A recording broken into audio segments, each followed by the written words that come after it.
where we're going to be talking about football. And of course, a couple of things that happened during this week. And chief amongst them is, of course, Khama Billiat being unveiled as a Yadah FC player. We're also going to be looking at a 4-team tournament that is scheduled for later this month. That is for the Warriors and, of course, the under-20s. Bevan, there's something that we noticed this week. Actually, it was yesterday, wasn't it?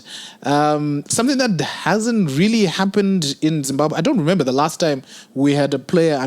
No, actually, we have never had a player unveiling in the sense of a proper player unveiling. We have just had, we were just told players have signed. And yesterday, it was a proper ceremony. And I think of late, Yadah Football Club, they are setting standards. And I think it's heads off to Prophet Walter Magaya. He's really doing well and setting the right standards, Innocent. Because recently they opened a state-of-the-art stadium. Yes, it may not be a Tottenham Hotspur Stadium or whatever. But we're starting from somewhere, isn't it? Yeah, and it really competes. It's a good venue. Yesterday we saw, wow, it was. I attended the function. It was just what every Zimbabwean team needs to do. I mean, there's a lot to learn from what happened. A lot to learn, and we grew up watching a lot of La Liga, a lot of Premier League football. That was La Liga-esque, almost Real Madrid-esque or Barcelona-esque kind of introduction to the player, Khama Billiat, and it causes a lot of fanfare and media coverage of the stadium and the player itself. It's just a hype 2 weeks into the PSL. You know, this is just a clear indication of a team that actually understands the modern dynamics of football. That football is not just kicking the ball. Kicking the ball on the field of play or some recreation that as it used to be. It's now business. Now the opportunities that Yadah created yesterday, just by having that function, they were innumerable. You could not even count. Because there were a number of things that happened. You know how a lot of people got to come, socialites, sports people, retired footballers, journalists, political leaders, and leaders from even the religious circles were present. And then it also speaks to the value of Khama Billiat because he was able to, to pull such a huge crowd that came, and to cap it off, it was a get to know each other dinner, as they called it. It was just a function that was state of the art and a direction in which our football should be headed, the proper trajectory. Proper trajectory. Such a big name has to be introduced into the football scene in the manner that happened at Yadah. You know what? My major concern before Khama Billiat actually signed for Yadah was the dynamics of the team itself. Noting that Khama Billiat is a star, can't hide from that. Played for Sundowns, played in Africa, played in South Africa, won championships. How does that affect the players that he's going to be playing with?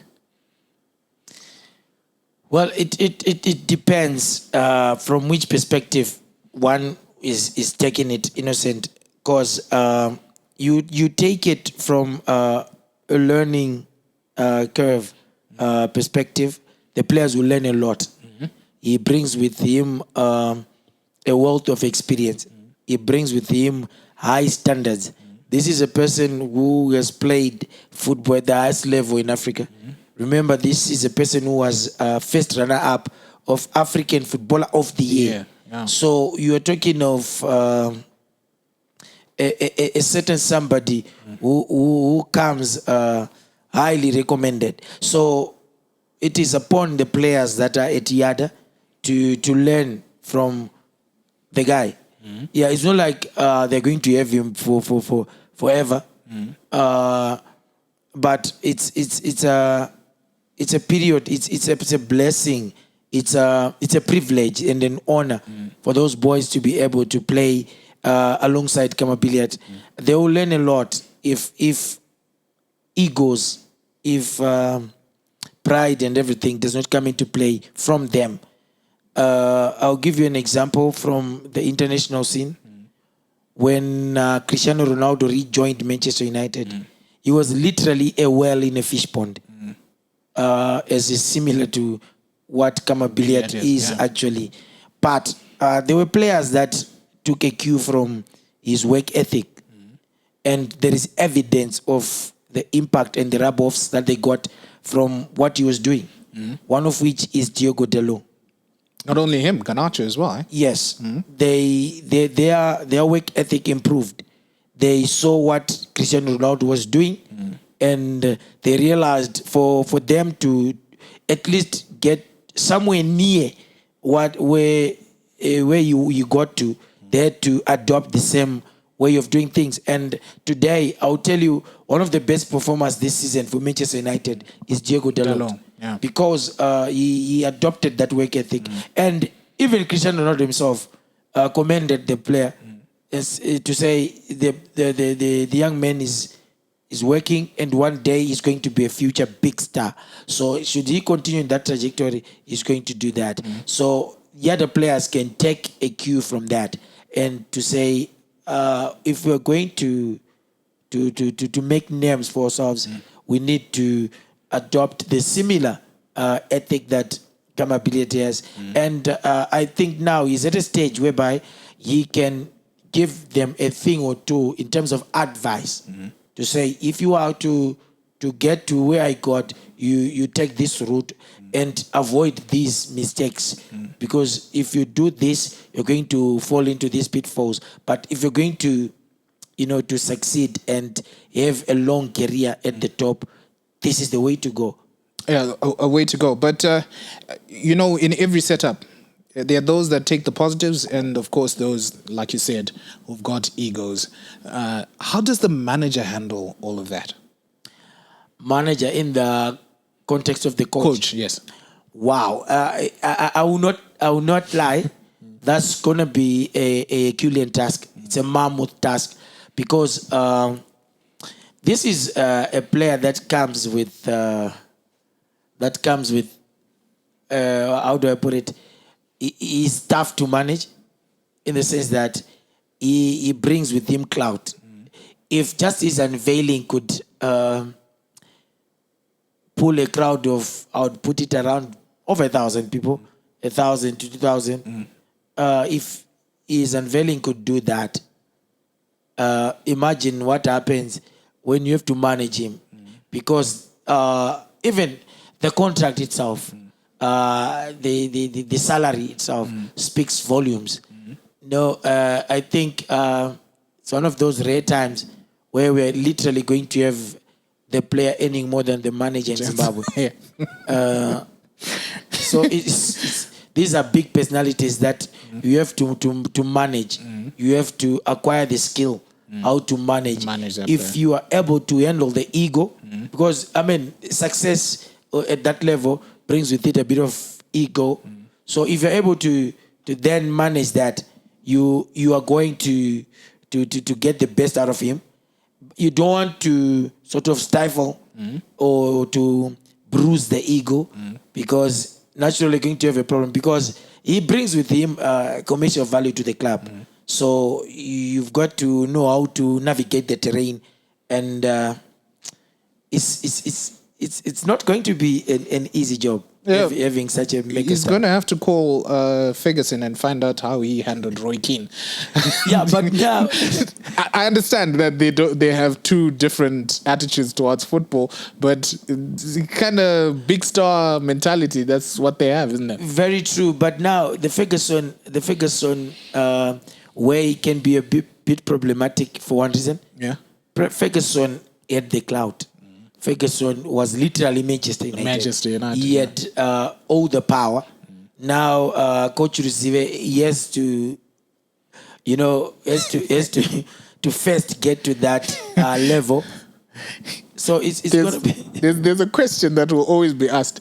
Imi Magaiti. Yeah. So yeah, in football, it usually happens. Here is a coach who probably was just your team player, your guy that plays as part of the team, and is managing a player who has become a mega star. It takes a lot. It demands a lot in terms of man management. Remember, the coach also has an ego because he's a man also. Yeah. And again, he's directly responsible for the results. He's accountable for the team's performance. So at the end of the day, there are times that you'll have to make unpopular decisions. And unfortunately, if these decisions do not go along with the mega star, sometimes you're going to have issues. But it's just, for me, a matter of, ability to handle personalities and egos, and know how to navigate the terrain. Yeah, knowing how to navigate the terrain is very, very important for Coach Rizive. But let's move on to the national team. There was a tweet that was sent out by ZIFA. That was late last night, late Thursday night. It said that Zimbabwe is going to participate in a 4-team tournament that has Tanzania, Zambia, Malawi, and Zimbabwe. Understand? Yes. And you say, come again, the names? Tanzania, Malawi, Zambia, and Zimbabwe. Isn't there Kenya somewhere? No, it's Tanzania. It's Tanzania, I think. Yeah, it must be Tanzania.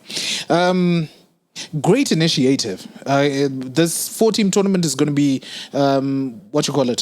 during the international break, which means the Zimbabwean team, we're talking about the Warriors, are going to be playing, and they're not docile during this period. My major problem is who's coaching Zimbabwe? No, the tournament is great. It's awesome, but who's coaching? And then the other question is, if we decide that we've got a makeshift coach that goes to this tournament, how does that help us in the long run? Yeah, it's interesting. Actually, Innocent, the 4 Nations Invitational Tournament, March 18 to March 26, Lilongwe, Malawi. There will be Zimbabwe, there will be Kenya, there will be Zambia and Malawi. Oh, so it's not Tanzania, it's Kenya. It's Kenya. All right. So I just needed to, because they are watching. They'll be telling him, they'll hold us accountable. Yes, they tell you, don't lie. So we just had to correct that one. So now, Innocent, we are in a very interesting period, actually. Interesting in that we are a team that just came back to international football. A normalization committee is put in place to normalize things. Now that has proved to be problematic. Is it normal? Yeah, it has proved to be problematic, Innocent. Normal, I think it has to be. If what we are seeing in Zimbabwean football is normalization, then we need to define the word. The word normal has to change meaning. No disrespect to anyone. There are a lot of things that are abnormal that are happening. Like now, we say the tournament is on the 18th of March. Today is what? Today is the 1st. The 1st of March. 17 days to come. So in 17 days, you're going to appoint a coach who's going to assemble a side that will play in a tournament. So you ask yourself, what is it that is causing us not to have a substantive coach? Now, question. We are back. We are playing the World Cup qualifiers very soon, I think in June. Why are we not having a coach?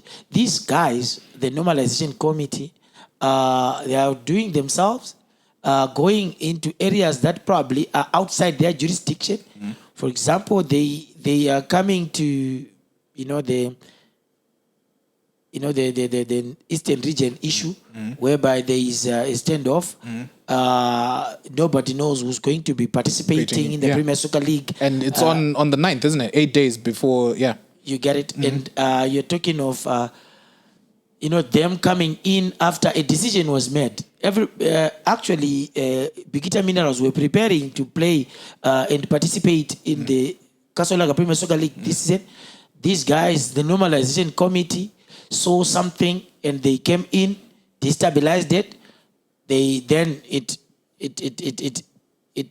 threw the start of the Premier Soccer League into disarray.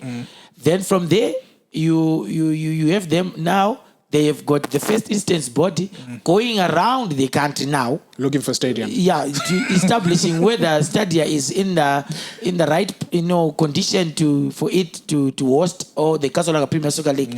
But you ask yourself, this is just 2 weeks, a few days actually, not 2 weeks, a few days before the kickoff, because I think it's kicking off on the 9th. On the 9th. So it's just over 8 days. It's a week. A week before kickoff. These guys, and it becomes expensive, Innocent, to cover the whole of Zimbabwe, because it means you probably have to fly. It becomes expensive. But then the question is, where were they? All along. But they will say that we're giving whoever is responsible for the stadium time to get ready for the season. That doesn't change anything, Innocent. You can tell them, okay, our inspection will be on January the 5th. Especially after, against a background whereby PSL had said the season is kicking off earlier. So, the inspections should have been carried out maybe December into January. So, at the end of the day, one is not shocked when you come across issues like this, whereby you're saying there is no coach and we are going into tournament in literally 2 weeks. 2 weeks. It becomes a problem. Then when this guy comes, he does not perform. Then he's going to get the stick. Yeah, definitely. That's what we do, isn't it? Yeah, we are always giving this. Why is it that in Zimbabwe we take our national team coaches, we treat our national team coaches the same way we treat club coaches? It's not like the national team coach has access to these players on a daily basis. Gareth Southgate has been coach of England for how long? Yeah, it's been quite a The fans have been complaining. Have they not? Yeah, But he's still there. Because the FA believes in this project, isn't? Yeah. The Senegalese coach. So it's over 8 years, I think. It's close to 9, 10, if I'm not mistaken. Am I wrong in saying it's probably one of the most successful countries in African football? It is. So why is it that in Zimbabwe, whenever a coach doesn't, like, we've got the World Cup that we've never qualified, we came close, but never qualified for, if he fails to qualify for the World Cup, why is it that we're so fast to then say, ngabai? The problem is we are good at addressing the symptoms, not the cause. Not the cause. Yeah, we address the symptoms, not the cause. I'll tell you, we have had coaches, even local coaches, that if in my view, were given time and support, they could have taken us to, the promised land. But like you said, it appears inherent in Zimbabweans that we have to find somebody to blame. And unfortunately... It's never the right person. Yeah, it's never the right person. In our football, it's never the right person. It's always the coach. It's always the coach who's getting the stick. So you wonder then... what could be the cause? And if you ask me that question, my response would be, this is a clear indication of the absence of a system. If you've got a system, the system can remedy things itself. Yeah. Because we can easily identify where the problem is and quickly fix it. Simple. But we do not have a system. We just do stuff. Here's the thing. The Normalization Committee is brought in as a stopgap measure so that they put up structures that will allow elections, that will elect a ZIFA board to run football. That has not happened. You want to ask of all the structures that they are needed or that they are mandated to set up. What have they done so far? So at the end of the day, you ask yourself, what is really happening? Are they to blame or FIFA is to blame? How does FIFA come in? No, because I'm saying FIFA now, they bring, I think the coming in of the Normalization Committee is that has to be spearheaded by FIFA. It's a directive that comes from FIFA, right? That came from FIFA. So But is FIFA happy? That's it. They're not. They are not, according to some reports that I've come across in the media. They are not. So I'm saying, if you're not seeing any normalization, then you need to bring normalization. Yeah, to bring normalization, because what we have right now is not normal. It's not normal. It's. But do you know what we have done as Zimbabwe in terms of football? We've just accepted that mediocrity and this as normal. Yeah, it's okay. It's okay. And the biggest problem is we are always talking about the national team. Yeah, but in case you didn't know, guys, the under-20s are also going to be playing at this tournament. But guess what? The Mighty Warriors are not there. We talked about the national team, the under-20s. Under-14 national team. But can I shock you? When you say the Mighty Warriors are not there, the sad part is they're the most successful Zimbabwean and they're not part of this tournament. Football team. Yeah, they're not part of this tournament. It's because they're always marginalized. They're not, when these girls are in camp, let's not even talk about where they're sleeping. You get it. So at the end of the day, well, one can argue. I mean, the Normalization Committee can argue that was before them. Granted, yes. Yeah. But we have seen similar bungling from the Normalization Committee. So at the end of the day, I think we need to come up with a setup whereby football has to be the winner. We need to come up and put aside personality issues, put aside egos, put aside all those. Do you know Nabevin? Yeah, panano singatoonani. So it's not about football. Innocent must not succeed. Do you know the funny part? Yeah. One person is issue na Lincoln Mtasa from Lincoln Mtasa's playing days, which was probably in my 70s. And then 2024. Lincoln so Lincoln has to be pulled down. You get it? Rosa no di boa. So somebody has to throw sand or whatever to make sure that they don't arouse simply because but then again, we need to come to a point whereby we see it. We have indabas. Like unfortunately, I don't know how we see things. There's the Zimbabwe Football Forum. For me, those are platforms that we can have to map way forward for the game. To say, guys, let's put aside our differences. Let's work for the good of the game. Let's come up with policy. Let's come up with, at least some discourse, some discussion to say, how do we move forward from here? Okay, if we're seeing the Normalization Committee having issues, how do we remedy it? Because but do they want to listen? We might have forums, but those in charge, do they want to listen quickly before? Yeah, and then no one listens. But you know what? At least let's try. Because like you're saying, sure, there is one that I've called. Diary phone. I won't mention the name, but the person diary phone. But kudos to some task. Whenever I call him, he picks up. He tries to answer. But you call them but but I think as it me safe to try and maybe have some in-tab of some sort, whereby to say, guys, let's put differences aside, because the football now, can turn around economies. It's big business. It changes. inokwanisa kutochinja life yako iwe Exactly. uri kuti auyafa nokubudira Inotokuchinja. but you also kuzviona because we need too much. Bevan, let's do this again sometime.